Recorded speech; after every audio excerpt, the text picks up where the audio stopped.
Hello, I'm Ruth Lesurge. I'm a governance specialist and I lead Ruth Lesurge Partnership Limited.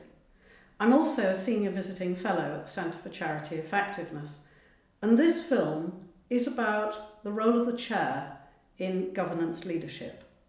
I'm talking to Ros Oakley, Chair of Charities Evaluation Services, which is an organisation with about 21 staff and a board of 12.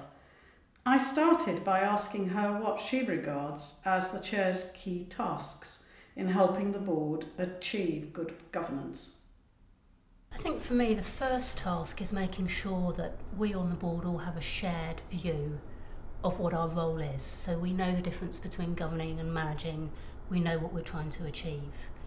I think the second thing is making sure that we have sufficient time, knowledge and skills to conduct our work effectively, and we know when we're lacking and when we need more help or support or when we need to rebalance the team. And I think the third element is working as a team. I think too often on a board you get a collection of talented individuals, but you end up performing below the sum of the parts, and I think that's quite tricky to get the team working as a whole. So I think the first piece is all about the team itself and understanding its role. But trustees also have a wider role in maintaining a governance overview. And the role of the chair is central in ensuring they fulfil this wider role.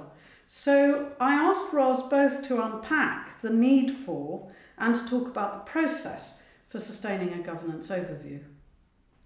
I think it's got two parts to it. You've got the understanding the work of the organisation, so making sure that you're looking at the balance overall of the work that you're doing. And then there's the external part of it. What's going on in the external environment? What are the political, environmental, social, technological factors? And also critically what your stakeholders need, particularly your beneficiaries. And I think that asking yourself all the time about are we meeting the needs of the beneficiaries is one of the critical things that the board should bring. Could you just explore a little then how all of that relates to the issue of the longer term health of the organisation? Well, I guess when I talk about overview, I would also involve that dimension of time. It's not just about what's going on now, it is about thinking, are we fit for the future? How do we balance our needs now with our needs in the future? Do we need to invest now? So I think holding that sense of where we're headed long term and our longer term challenges is critical. And again, that's where I think the board can be helpful, because for the managers, they're often much more in the moment, and that's a task that I think is an important governance task. So we know that even the most engaged trustees have limited time to offer, and it's a precious resource. So it's up to chairs working with their chief executives to think carefully about how they can get the best from the trustees who sit on their boards. I therefore asked Ros what her top 3 priorities were for ensuring effective governance. The top 3 priorities, that's a good question. I think if I had to boil it down, the first would be that we all have a shared understanding of what the purpose of the charity actually is, to make sure you're not continually having that debate about why you're there. The second would be agreement on the broad strategies to achieve those purposes, that you have at any given point of time a shared sense of how we're going to go about it. And thirdly, which is more of a hygiene factor, I guess, is making sure you're operating within the law. That's a fundamental responsibility. So those would be my top 3. That's really helpful, thank you. And can we talk finally about the functioning of the board and optimising that? Talk to me about the things that you think are critical in that regard. I think there's actually quite a lot goes into the optimal functioning of the board. I mean, the first is who you've got on the board. So issues like what skills you need, doing a skills audit, recruiting when you're thinking about the different skills mix. And I'm not just talking about technical skills, I'm talking about those softer skills as well, like the people who bring humour or the people who are good at questioning. And a mix of people who are risk averse and those who aren't. So there's this kind of skills side.